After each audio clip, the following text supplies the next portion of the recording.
3 کمرے رکھنے والے مکان والے کی کل آمدنی 50-60 ہزار ہوگی، تو 50 ہزار وہ مفتاح اسماعیل لے گیا، تو باقی اب وہ کیا کرے؟ خودکشی کرے، چوری کرے، ڈکیتی مارے، لوگوں سے بھیک مانگے، کیا کرے؟ اس کا جواب شہباز شریف صاحب کے پاس بھی نہیں ہے۔ حالانکہ شہباز شریف کو مزاحمت کرنی چاہیے تھی، مشورہ دینا چاہیے تھا کہ مفتاح اسماعیل نکما آدمی ہے، بیکار آدمی ہے، تو اس کو نہ لگائیں، کسی اور کو لگا لیں۔ پیپلز پارٹی سے کوئی آدمی لے لیتے، ایون ANP سے لے لیتے، JUI سے لے لیتے، اگر مسلم لیگ کے پاس نہیں تھا، کیونکہ جو بھی وزیر آتا وہ اتنا نکما نہیں ہو سکتا تھا جتنا نکما کہ مفتاح اسماعیل۔ مفتاح اسماعیل نے پاکستان کو بھی نقصان پہنچایا اور مسلم لیگ نون کا ووٹ بینک بھی سکیڑ کر رکھ دیا، اور پھر انہیں بھی پریشانی ہوئی کہ معیشت گزر جا رہی ہے۔ ٹھیک ہے، ملک کو دیوالیہ پن سے بچا لیا گیا، لیکن ظاہر ہے اس میں وہ منت ترلا تھا، اس میں کوئی اقتصادی کارکردگی نہیں تھی۔ منت ترلا تھا، وہ کام کر گیا۔ IMF نے قرضہ دے دیا، عمران خان کی سازش ناکام ہو گئی، اللہ تعالیٰ کی مدد پاکستان کے ساتھ آئی۔ عمران خان نے پورا زور لگایا کہ IMF کا جو قرضہ ہے وہ ساقط ہو جائے، لیکن وہ نہیں ہو سکا، تو ملک دیوالیہ ہونے سے بچ گیا، لیکن عوام دیوالیہ ہو گئے اور اداروں کو بھی مشکلات کا سامنا کرنا پڑا۔ تو پھر یہ فیصلہ ہوا کہ اسحاق ڈار کی منت کی جائے۔ پہلے مرحلے میں منت یہ کی جاتی رہی کہ اپنا فارمولہ دو، ہم وہ نافذ کرواتے ہیں۔ تو نواز شریف صاحب نے کہا کہ اگر ضرورت پڑ گئی ہے تو پھر فارمولہ کیا ہے، اسحاق ڈار کو لے کر جاؤ۔ کچھ ہفتے اسی پر غور ہوتا رہا کہ اب کیا کریں یا کیا نہ کریں، پھر گویا کہ پھر فیصلہ ہوا کہ اسحاق ڈار کو لانا ہی پڑے گا۔ تو اسی لیے میں نے آپ سے یہ عرض کیا کہ اسحاق ڈار خود نہیں آئے، ان کو لایا گیا ہے۔ تو اب 2 باتیں میں عرض کروں گا۔ ایک تو یہ ہے کہ حکومت کا سسٹم کیا بنے گا، اور اس سے پہلے یہ کہ اسحاق ڈار سے ظاہر ہے لوگوں نے بہت زیادہ امیدیں وابستہ کر لی ہیں کہ جو کہ نہیں کرنی چاہیے تھی۔ معیشت کو عمران خان کوڑے کا ایک ایسا فلک بوس ڈھیر بنا کر گیا کہ جس کے اندر معیشت کی سوئی چھپی ہوئی تھی، اور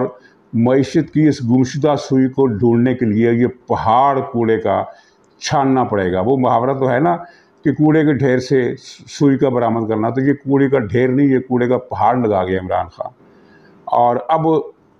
اسحاق ڈار اپنی بہترین صلاحیتوں کا مظاہرہ کریں گے تو تب بھی وہ کچھ بہتری کی طرف لے کر جائیں گے۔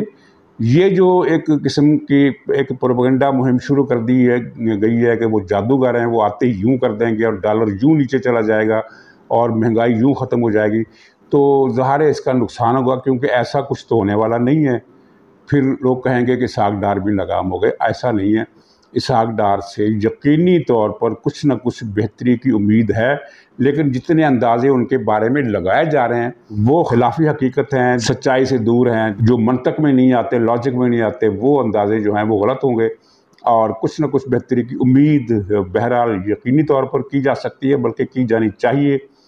کیونکہ یہ جو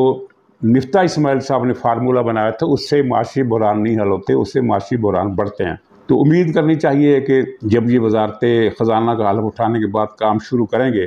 تو کچھ نہ کچھ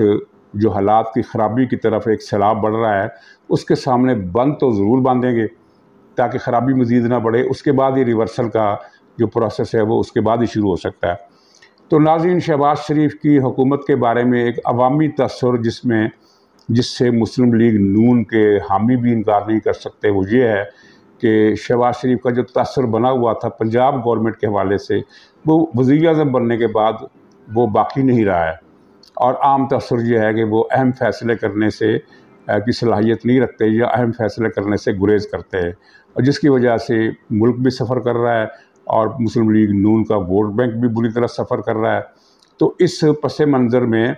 یہ پچھلے ہفتے جب شہباز شریف صاحب لندن جا کر ملے تھے، ایک تو یہ امریکہ سے واپسی کی بات گئے ہیں نا، اس سے پہلے کی بات کر رہا ہوں، تو وہاں اس وقت جو میٹنگ ہوئی تھی جن کے بارے میں یہ مشہور تھا کہ آرمی چیف کا فیصلہ ہو گیا اور فلاں فیصلہ ہو، اس میٹنگ میں زیادہ تر جو گفتگو تھی جو اب سامنے آئی ہے وہ معیشت پر تھی، آرمی چیف پر نہیں تھی، وہ معیشت پر تھی۔ آرمی چیف اور الیکشن کے حوالے سے صرف کوئی غور و خوض نہیں ہوا، صرف نواز شریف نے اتحادی جماعتوں کے اس فیصلے کی تائید کی، توثیق کی، اور یہ کہا کہ اب اس فیصلے پر ہی قائم رہیں گے کہ الیکشن اب وقت پر ہوں گے اور آرمی چیف کی تعیناتی وزیر اعظم کریں گے، یعنی 2 اصولی فیصلے ان کو نواز شریف صاحب نے کنفرم کیا اور ان پر زور دیا۔ تو جو ساری بات ہوئی وہ کچھ دیگر موضوعات کے علاوہ وہ ہوئی معیشت پر، اور اس میں نواز شریف صاحب نے کہا کہ آپ نے جو معاملات ہیں وہ اس طرح ٹیکل نہیں کر سکے جس طرح کرنے چاہیے۔ تو اب ناظرین جو خبر ہے وہ یہ ہے کہ اسحاق ڈار وزیر خزانہ ہوں گے۔ نواز شریف اسحاق ڈار کے ذریعے حکومت کے تمام فیصلوں کی نگرانی کریں گے، جہاں ضرورت ہوگی وہ اتحادی پارٹیوں کے اجلاس سے فیصلہ لیا جائے گا، جہاں معاملہ صرف کیبنٹ کا ہوگا وہاں نواز شریف کی جو رائے ہے وہ اسحاق ڈار کے ذریعے کیبنٹ تک پہنچ جائے گی اور اسی کے مطابق فیصلے ہوں گے۔ جہاں جہاں شہباز شریف گریز کرتے تھے فیصلے کرنے سے، اب وہاں گریز کی پالیسی ختم کر دی جائے گی، گویا کہ مجموعی طور پر ایک بہتر صورتحال کی طرف معاملہ بڑھے گا۔ اور یہ جو ایک مہم شروع ہو گئی ہے کہ آڈیو لیکس کا جو سلسلہ چلے گا، اس میں حکومت بہت بڑے بحران میں گر جائے گی، تو مجھے ایسا کوئی خدشہ نظر نہیں آتا۔ یہ ایک اسکینڈل ہے جس میں یہ چیز ایکسپوز ہوئی ہے پہلے کی طرح کہ حکومتوں کے جو معاملات ہیں وہ کسی کی آنکھ کے نیچے ہیں، کسی کے کان کے نیچے ہیں، ان کی جاسوسی ہوتی ہے اور سراغ رسانی ہوتی ہے۔ اب حکومت نے اس کی تحقیقات کا حکم دے دیا ہے، اللہ کرے کوئی بہتر اس میں سے نکلے، بہتری نکلے، لیکن مجھے نہیں لگتا کہ یہ معاملہ ٹلے گا، کیونکہ یہ وہ لوگ ہیں جاسوسی کرنے والے جن کے جو ڈانڈے ہیں وہ بہاولپور سے ہوتے ہوئے عمران خان تک جاتے ہیں، اور وہ بہرحال ابھی تک طاقت کا ایک مرکز موجود ہے جو عمران خان کی پشت پناہی کر رہا ہے۔ اور ورنہ مجھے آپ بتائیں کہ گورنمنٹ کالج یونیورسٹی کے فنکشن میں عمران خان نے یہ کہا کہ مجھے پتہ ہے کہ اگلی لیکس کون سی آنے والی ہے۔ اس کا مطلب یہ ہے کہ جو لیک کر رہے ہیں ان کا عمران خان سے رابطہ، اور میں نے یہی بات کہی تھی کہ عمران خان اس نیٹ ورک کا خریدار بھی ہے اور اس نیٹ ورک کے ساتھ اس کا کولیبریشن بھی ہے۔ اس نے 5 کروڑ روپے دے کر وہ آڈیو خریدی جس کا کوئی معنی مطلب نہیں تھا، جس سے حکومت پر کوئی زد نہیں پڑتی، لیکن ایک چیز جو اس میں سامنے وہ اٹھ کر آئی کہ وزیر اعظم ہاؤس کی سیکورٹی ٹھیک نہیں ہے۔ تو اس صورتحال میں پیپلز پارٹی نے ایک مرتبہ مشورہ دیا تھا کہ ہمیں وزیر اعظم ہاؤس منتقل کر دینا چاہیے، اور میرا خیال ہے یہ بڑا اچھا مشورہ ہے۔ وزیر اعظم ہاؤس اٹھا کر اسلام آباد کے کسی اور بلڈنگ میں منتقل کر دیا جائے، وہاں جاسوسی تو وہاں بھی ہوگی لیکن شاید اتنی زیادہ نہ ہو، کیونکہ وزیر اعظم ہاؤس میں تو پتہ نہیں کتنے اشروں سے 20 یا 25 سالوں سے جاسوسی آلات لگائے جانے کا سلسلہ شروع ہے، اور جب یہ کسی نئے بلڈنگ میں وزیر اعظم ہاؤس قائم کریں گے تو ظاہر ہے وہاں بگنگ کی سسٹم لگاتے لگاتے بہت عرصہ لگے گا، اور کچھ عرصہ حکومت کو ایسا مل جائے گا کہ جس میں حکومت کی جاسوسی کم ہوگی۔ مجھے نہیں پتا پیپلز پارٹی نے یہ تجویز سنجیدگی سے دی تھی، یہ ماضی کی بات ہے، یہ مذاق کے طور پر جو بھی صورتحال ہو اس میں یہ تجویز جو ہے اس پر غور کرنا بنتا ہے کہ موجودہ وزیر اعظم ہاؤس کو آپ تحقیقات کا حکم دے کر محفوظ نہیں بنا سکتے، یہ بڑی مضبوط گرفت میں ہے، اور بہاولپوری سرکار جو ہے وہ اس وقت سر دھڑ کی بازی لگائے ہوئے ہے کہ کچھ نہ کچھ ایسا دھماکہ میں کر دوں کہ جس کی وجہ سے پورا افعال جو ہے میرے نام نکل آئے۔ اسی لیے عمران خان بھی جلسے کرنے سے تھک نہیں رہا، کیونکہ اسے بھی یہ امید دلائی گئی ہے جس طرح گدھے کے سر کے اوپر چھڑی لٹکا کر اور اس چھڑی کے ساتھ ایک گاجر لٹکا دی جاتی ہے، گاجر کا فاصلہ گدھے کے منہ سے 1-1.5 فٹ کا ہوتا ہے، اور وہ گدھا یہ سمجھتا ہے کہ یہ میں ابھی اگلا قدم اٹھاؤں گا تو یہ گاجر میرے منہ میں آئے گی، لیکن وہ تو اوپر چھڑی گدھے کے حساب سے باندھی گئی ہوتی ہے اور گدھا بڑھتا جاتا ہے اور گاجر بھی آگے بڑھتی جاتی ہے۔ تو اسی طرح عمران خان کی بھی صورتحال یہ ہے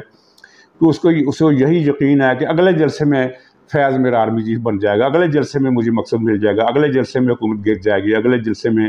اختیار میرے پاس واپس آ جائے گا۔ تو اس امید پر وہ جلسے پر جلسے کیے جا رہے ہیں، اور پاکستان میں کسی ادارے میں اتنا دم نہیں ہے کہ وہ اس سے پوچھے کہ ایک جلسے پر 3 کروڑ روپے خرچ ہوتے ہیں، اور یہ پچھلے 5-4 مہینوں میں 52 جلسے کر چکا ہے۔ تو 52 کو 3 کروڑ سے ضرب دو تو کتنا بنتے ہیں؟ یہ تو 1.5 ارب 2 ارب بن جاتے ہیں۔ اتنی بڑی رقم اس کے پاس کہاں سے آئی؟ لیکن ظاہر ہے پاکستان میں کوئی عدالت، کوئی ادارہ عمران خان سے کچھ بھی پوچھنے کے لیے تیار نہیں ہے، اور ابھی جو تازہ انکشاف ہوا ہے کہ عمران خان نے وہ لیا کے علاقے میں جو 70 کروڑ کی زمین تھی، 70 کروڑ کی، وہ 5 کروڑ روپے میں سرکاری زمین